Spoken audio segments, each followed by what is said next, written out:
라이언입니다. 아이폰 13의 출시도 이제 약 100일 정도 앞으로 다가왔고 아이폰 13에 대한 큼직큼직한 루머도 계속해서 나오고 있습니다. 뭐 디자인이나 카메라, 저장 공간, 그리고 배터리에 관한 소식들이 주를 이루고 있는데요. 그래서 오늘은 이 소식들을 요목조목 모아서 여러분들과 함께 이야기해 보도록 하겠습니다. 그러면 바로 가보죠. 오케이, 첫 번째는 노치에 관한 소식인데요. 여러분들도 이미 다 알고 있을 것 같은데 아이폰 13의 노치가 드디어 줄어든다는 루머가 계속해서 나오고 있습니다. 또 시작했네. 또 시작했어. 알아요.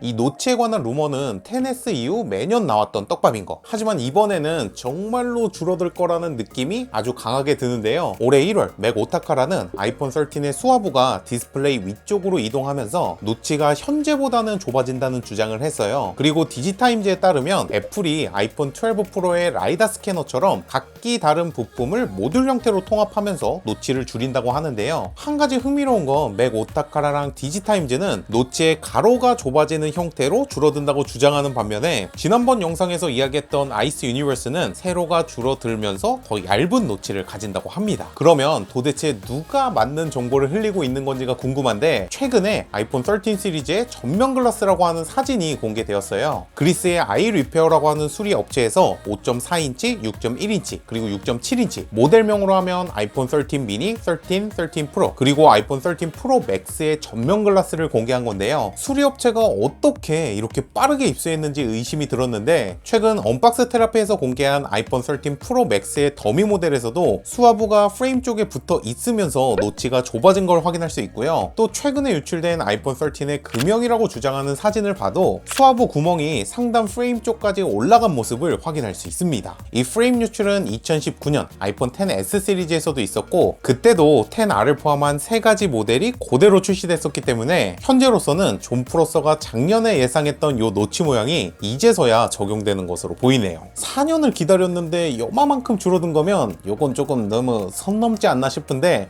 여러분들의 생각은 어떤지 댓글로 알려주세요.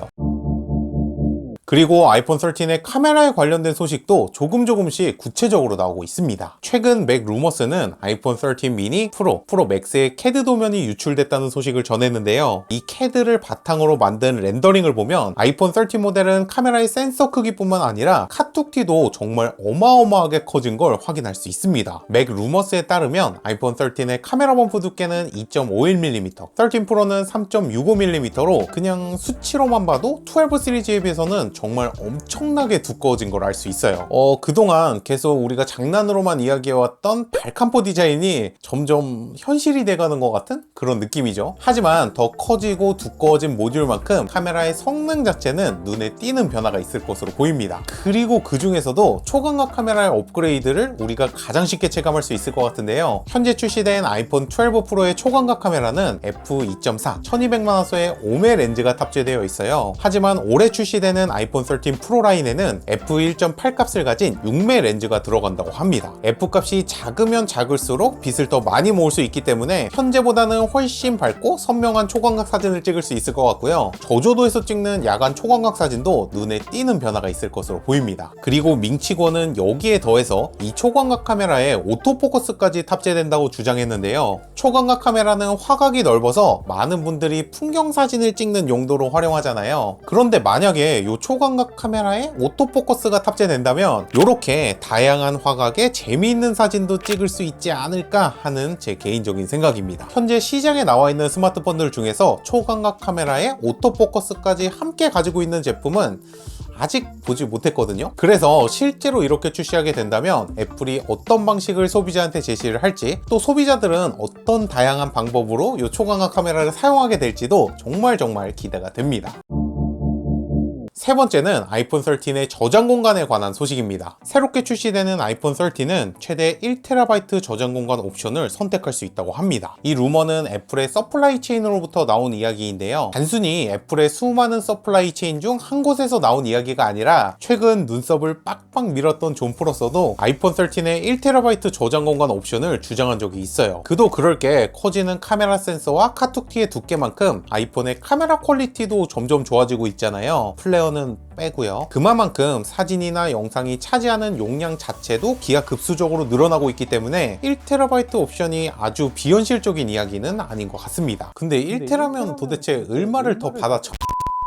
소비자가 선택할 수 있는 옵션이 늘어나는 건 오히려 환영해줄 만한 일이잖아요. 하지만 다양한 클라우드 서비스가 대중화된 이 시점에 애플이 어떤 옵션 가격을 들고 나올지는 제 개인적으로 아이폰 13을 지켜보는 또 하나의 관전 포인트가 될 것 같습니다. 여자친구 있었을 때는 요 정도도 모자랐던 것 같은데 이제는 기억이 안 나. 어찌됐든 여러분들이 현재 사용하고 있는 아이폰은 몇 기가인지 또 그 중에서 얼마만큼을 사용하고 있는지를 댓글로 알려주세요.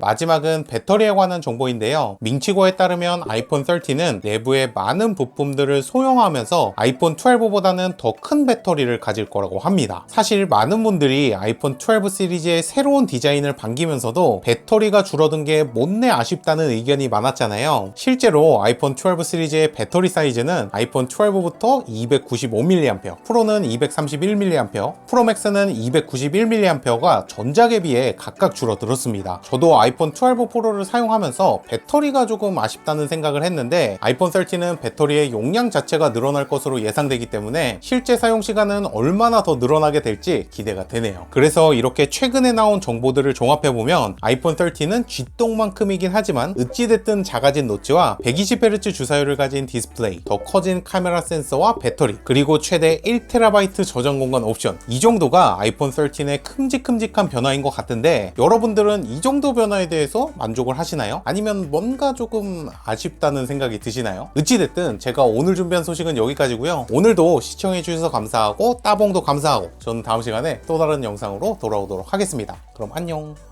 빠이.